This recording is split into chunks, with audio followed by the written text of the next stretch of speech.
आज आपण specific relief ॲक्टवर video number 8 अर्थात शेवटचा हा व्हिडिओ बनवित आहे. आजचा व्हिडिओ हा फक्त सेक्शन 41 आणि 42वर आधारित आहे. मित्रांनो, section 41 of specific relief act जो आहे तो फारच महत्त्वाचा आहे. त्याचप्रमाणे सेक्शन 42सुद्धा हा फार महत्त्वाचा आहे. म्हणून मी फक्त हा शेवटचा व्हिडिओ फक्त 2 सेक्शन पुरता ठेवलेला आहे. सेक्शन 41 आणि 42 हे जे 2 सेक्शन्स आहेत हे असे सांगत आहेत की इंजंक्शन व्हेन रिफ्यूज्ड, अर्थात कोणत्या परिस्थितीमध्ये कोर्ट आपल्याला इंजंक्शन रिफ्यूज करू शकतो. आणि सेक्शन 42 असं म्हणत आहे की ज्या वेळेला एक ॲफर्मेटिव्ह ॲग्रीमेंट आहे त्या ॲफर्मेटिव्ह ॲग्रीमेंटमध्ये जर नेगेटिव्हची कंडिशन असेल, इम्प्लाइडली असेल किंवा एक्सप्रेसली असेल, तर अशा परिस्थितीमध्ये निगेटिव्ह ॲग्रीमेंट करण्याबाबत कोर्ट इंजंक्शन देऊ शकतं. आता ॲफर्मेटिव्ह आणि निगेटिव्ह हे ॲग्रीमेंट काय आहेत ह्याबाबत आपण सेक्शन 42 ज्यावेळेला वाचू त्यावेळेला कळेल. अगोदर आपण सेक्शन 41चा अभ्यास करूया. सेक्शन 41 काय म्हणते आपण ते पाहूया. Injunction when refused. Direct language मी वाचत आहे मित्रांनो. An injunction cannot be granted. Cannot be granted when, आता इथे कंडिशन ए पासून आईपर्यंत दिलेली आहे आणि ह्याच्यामध्ये एक नवीन कंडिशन टाकलेली आहे HA, ती 1/10/2018 टाकलेली आहे. असे या पद्धतीने एकूण 11 कंडिशन्स आहेत ज्यामध्ये आपल्याला इंजंक्शन मिळू शकत नाही. तर त्या कंडिशनचा आपण आत्ता विचार करूया. पहिली कंडिशन आहे injunction cannot be granted A to restrain any person from prosecuting a judicial proceeding pending at the institution of suit in which the injunction is sought, unless such restraint is necessary to prevent a multiplicity of proceedings. अर्थात आपण जेव्हा दावा दाखल करतो इंजंक्शनचा सूट दाखल करतो त्यावेळेला already एक ज्युडिशियल प्रोसिडिंग पेंडिंग आहे आणि त्या प्रोसिडिंग्स पुढे कंटिन्यू होऊ नये त्याच्यासाठी आपण ह्या दाव्यामध्ये इंजंक्शन मागतो, तर आपल्याला असे इंजंक्शन मिळणार नाही. अनलेस असा शब्द वापरलेला आहे. अर्थात की जर अशा परिस्थितीमध्ये कोर्टाला असं वाटत असेल की मल्टिप्लायसिटी ऑफ ज्युडिशियल प्रोसिडिंग्स होण्याचे चान्सेस आहे तर कोर्ट इंजंक्शन देऊ शकतो, अदरवाईज नाही. कंडिशन नंबर 2 म्हणजे बी काय म्हणते. To restrain any person from instituting or prosecuting any proceeding in a court not subordinate to that from which the injunction is sought. अर्थात ज्या कोर्टात आपल्याला दावा दाखल करायचा आहे किंवा दाखल करणार आहे त्याच्या वरच्या कोर्टाला आपण जाऊन शनी मागणी करायची की खालच्या कोर्टाने आमच्या विरुद्ध इंजंक्शन देऊ नये. अशा वेळेला वरचा कोर्ट म्हणजे हायकोर्ट, सेशन कोर्ट, खालच्या कोर्टाने इंजंक्शन देऊ नये अशा प्रकारचा इंजंक्शन सूट जर तिथे दाखल केला तर इंजंक्शन मिळणार नाही. आता कंडिशन नंबर 3 म्हणजे C clause. To restrain any person from applying to any legislative body.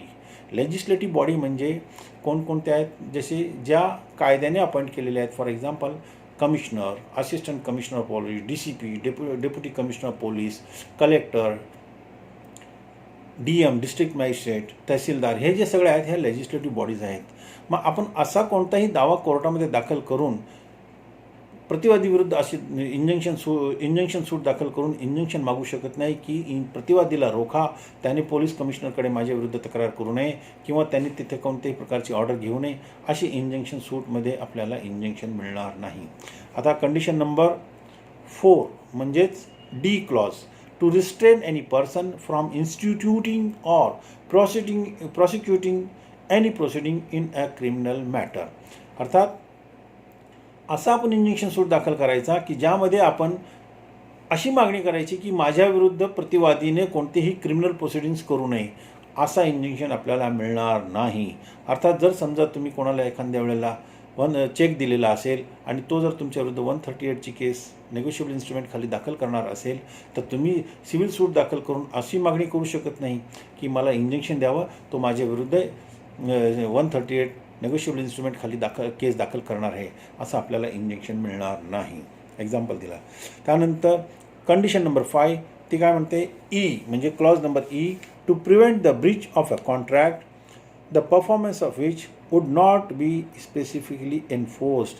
असा कॉन्ट्रॅक्ट ज्यामध्ये स्पेसिफिक परफॉर्मन्सची ऑर्डर करता येणं शक्य नाही, अशा केसमध्ये इंजंक्शन देता येणार नाही. म्हणजे अशा केसमध्ये कसं की ज्यावेळेला पर्सनल क्वालिफिकेशनवरती कोणताही कॉन्ट्रॅक्ट असतो त्यावेळेला आपल्याला इंजंक्शन मिळणार नाही. पर्सनल क्वालिफिकेशनबाबत आपण मागे बरेच सेक्शनमध्ये पाहिलेलं आहे, त्यामध्ये आपले बरेच व्हिडिओ आहेत. आपण ते व्हिडिओ पाहिले की आपला तो पिक्चर क्लिअर होईल. त्यानंतर मित्रांनो, condition number 6 that is F, to prevent on the ground of nuisance and act of which it is not reasonably clear that it will be a nuisance. म्हणजे असा दावा दाखल, इंजंक्शन सूट दाखल केला की ज्यामध्ये हेच क्लिअर होत नाही की ज्या पॉईंटवरती आपण इंजंक्शन मागत आहे ते न्यूसन्स आहे किंवा नाही. ह्याच्यावरती मी एक एक्झाम्पल आपल्याला देऊ शकतो की समजा एक बिल्डिंगमध्ये वादीचा फ्लॅट आहे आणि त्या फ्लॅटच्या अगदी समोरच्या बाजूला समजा एखादा बगीचा आहे.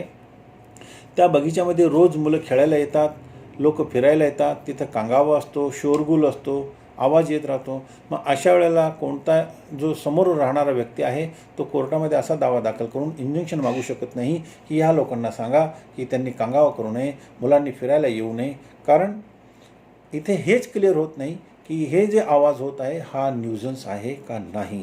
तर अशा वेळेला इंजंक्शन आपल्याला मिळू शकत नाही.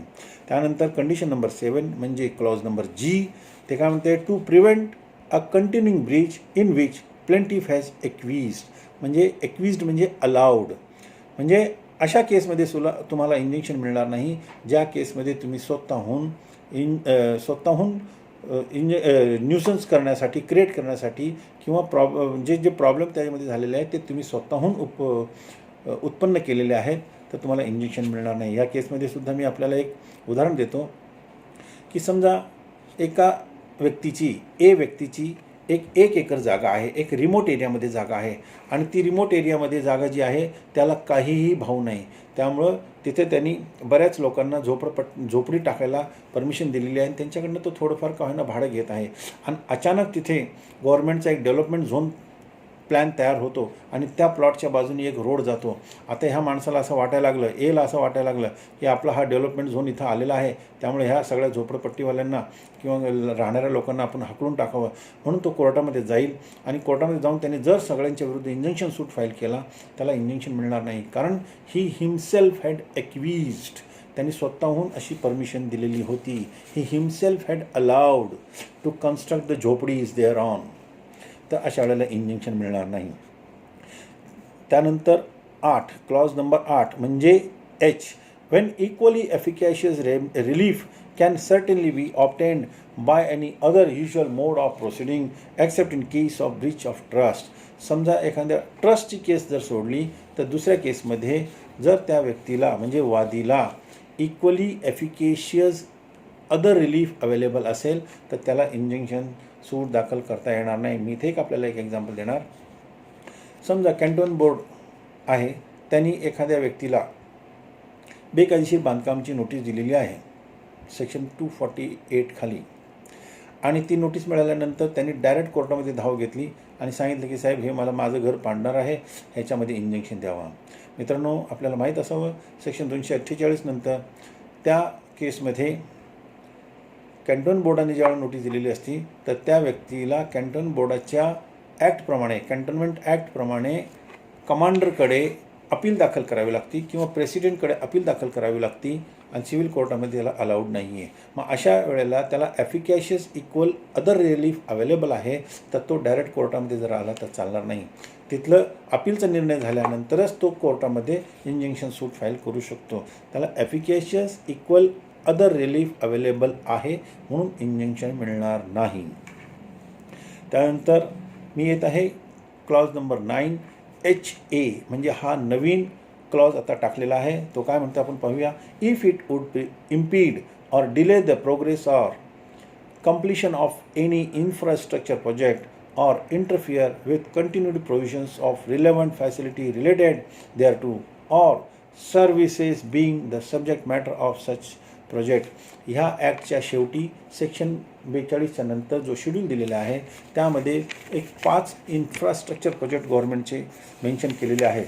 ते आहेत, एक नंबर आहे ट्रान्सपोर्ट, दुसरा आहे एनर्जी, तिसरा आहे वॉटर अँड सॅनिटेशन, चौथा आहे कम्युनिकेशन आणि पाचवा आहे सोशल अँड कमर्शियल इन्फ्रास्ट्रक्चर. ह्या प्रोजेक्टच्या बाबतीत जर कोणीही दावा दाखल केला तर त्याला इंजंक्शन मिळणार नाही. ह्याचा उल्लेख मी आपल्याला अगोदर सांगितलेला आहे. सेक्शन 20A, 20B आणि 20C मध्ये केलेला आहे. 20A मध्ये म्हटलेलं आहे गव्हर्नमेंटचे जे प्रोजेक्ट आहे त्याबाबत जर कोणीही दावा दाखल केला तर कोर्ट त्याला इंजंक्शन देणार नाही. त्याचीच पुनरावृत्ती इथे केलेली आहे मित्रांनो. यानंतर क्लॉज नंबर 10 म्हणजे I, when the conduct of plaintiff or his agent has been such as to disentitle him to assistance of the court. अर्थात एक वादीचा स्वतःचा कंडक्ट असा आहे जो त्याला डिसएंटायटल करणारा आहे, त्याची स्वतःची कृती अशी आहे ती चुकीची आहे, तर त्याला इंजंक्शन मिळणार नाही. आणि शेवटचा एक आहे I म्हणजे clause number 11, when plaintiff has no personal interest in the matter. म्हणजे जेव्हा जो दावा दाखल केलेला आहे, इंजंक्शनचा सूट दाखल केलेला आहे, त्या इंजंक्शनच्या सूटमध्ये वादीला स्वतः काहीही इंटरेस्ट नाही. मग त्याला जर इंटरेस्ट नसेल, त्याचा स्वतःचा काहीच इंटरेस्ट नाही, तर त्याला इंजंक्शन मिळणार नाही. असा आहे सेक्शन 41. मित्रांनो, आता आपण 42 पाहूया. सेक्शन 42 काय म्हणते? Injunction to perform negative agreement. म्हणजे इंजेक्शन मिळेल कशासाठी? निगेटिव्ह ॲग्रीमेंट परफॉर्म करण्याचे आदेश मिळू शकतात, पण अफर्मेटिव्ह ॲग्रीमेंट करण्याचे आदेश मिळू शकत नाही. मी आत्ताच तुम्हाला सांगितलं होतं की यामध्ये 41E जो म्हटलेला आहे क्लॉज नंबर E, तो ह्याच्यामध्ये उल्लेख केलेला आहे. अर्थात जे पर्सनल क्वालिफिकेशनवर ॲग्रीमेंट असतात अशा ॲग्रीमेंटला कोर्ट एन्फोर्स करण्याचे आदेश देऊ शकत नाही. आता अगोदर आपण हा सेक्शन वाचूया, नंतर त्याच्यावरती मी आपल्याला एक एक्झाम्पल देणार आहे. Not with standing anything content in clause E म्हणजे 41 मधल्या क्लॉज E मध्ये जे सांगितलं त्यात काहीही लिहिलेलं असेल, not with standing anything contained in clause E of section 41, where a contract comprises, ज्या वेळेला एखादा कॉन्ट्रॅक्ट काय म्हणते, comprises an affirmative agreement to do a certain act, एखादी अफर्मेटिव्ह कृती करण्याचे त्याने ॲग्रीमेंट केलेला आहे.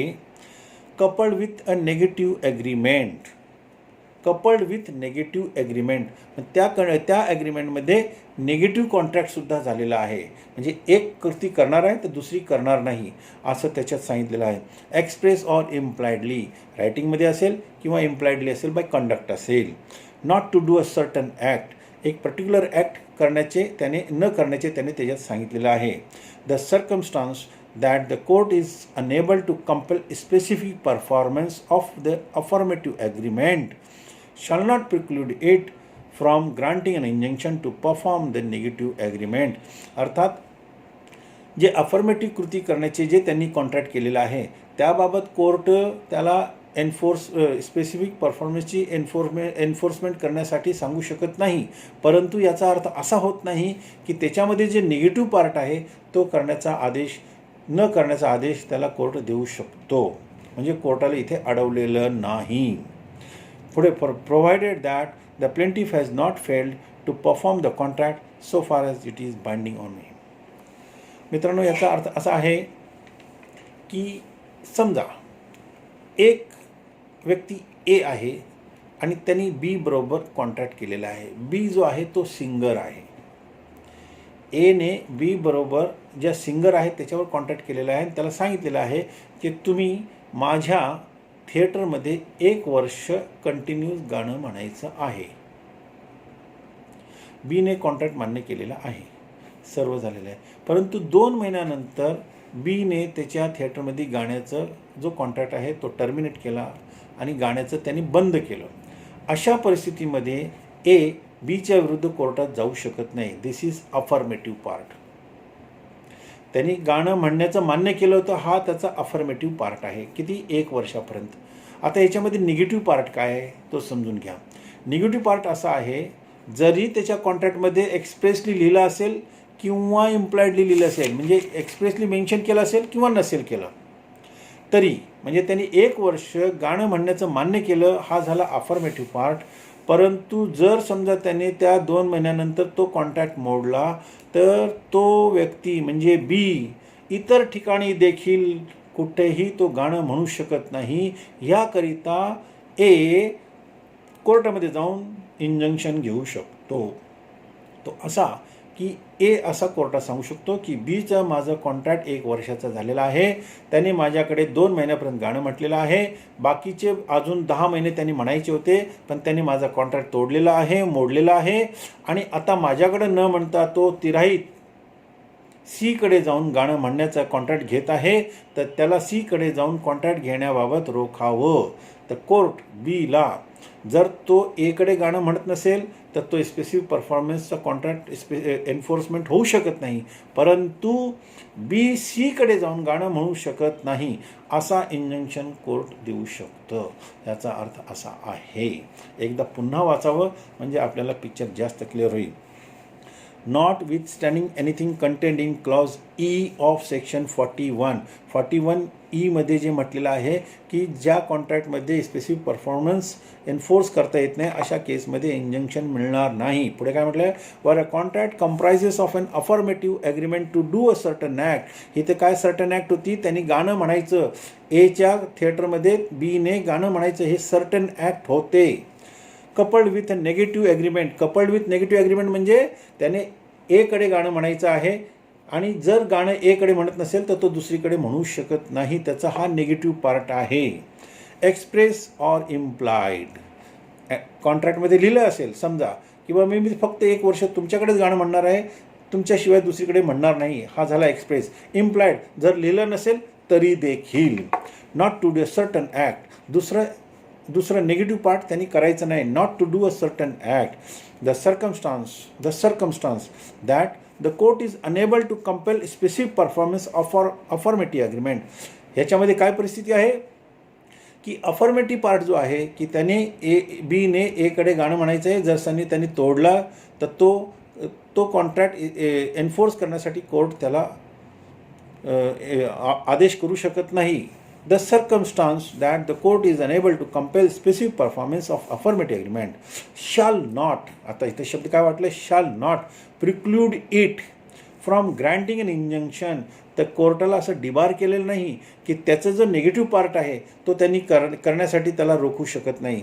तर shall not preclude it from granting injunction to perform the negative agreement.